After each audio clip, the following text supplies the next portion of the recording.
In this video, I'll be talking about WaaS. What is WaaS? Well, it is not SaaS.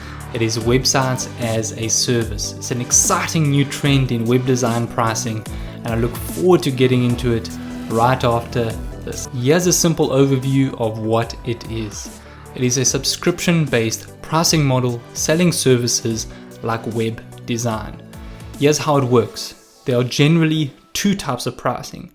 We've got bigger amounts, which usually include other services, and this is priced at around $1,000 to $5,000 a month. Then we've got smaller amounts with no once-off pricing, usually only a website and hosting, and this is generally priced at $50 to $200 a month. Let's go through a few examples of the WaaS pricing model. We've got Design Joy. They offer unlimited design and web design subscription. We've got Design Dash. They offer unlimited web design subscription. RV Park Websites. They offer a website subscription for RV parks. We've got Ice Cream Shop Websites. They offer a website subscription for ice cream shops. And then we've got Web Partner. They offer a website subscription with over 10,000 clients.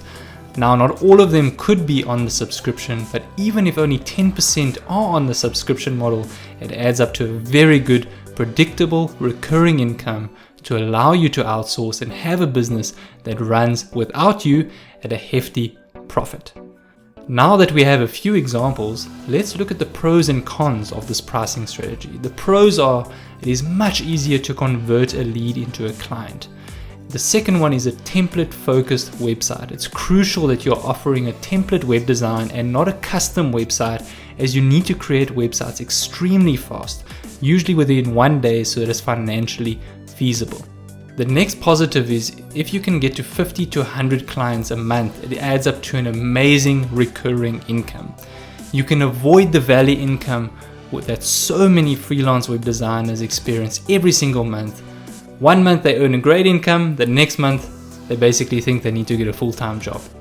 Here's another way to put it by Adam McLaughlin, the owner of RV Park Websites and Ice Cream Shop Websites, and here is what he says. Hey, here's the power of building recurring revenue. Let me ask you, if you were to take 8 hours today, and I'll give you $180 for your 8 hours today. Most freelancers will go, yeah, that's not a bad deal. It's like 25 bucks an hour. But if I could ask you to work 8 hours for free today, and in exchange, I give you $180 per month, every month for the next 2 years. Now, is that worthwhile? Now, what's your time worth? That's the power of building systems and leveraging systems and building recurring revenue with your web design business. Let's take a look at the cons now. It can be unsustainable if not done correctly. For example, Brett from Design Joy managed to grow to a massive income, over $1 million a year, but eventually burnt out. An easy solution would be to hire amazing talent, but he wanted to do everything himself, hence the unsustainability, which is now resolved. It also takes a long time to make this pricing strategy financially feasible. Another thing to consider is you need to manage cash flow. You need to be lean, and especially at the beginning. Alright, that's it. A quick overview of this pricing strategy. I tried to get to the point here, but let me know what you think, and if you have any questions. I'll also add an article on this topic below if you'd like to read anything more about it. Thanks for watching, and I'll check you guys in the next video.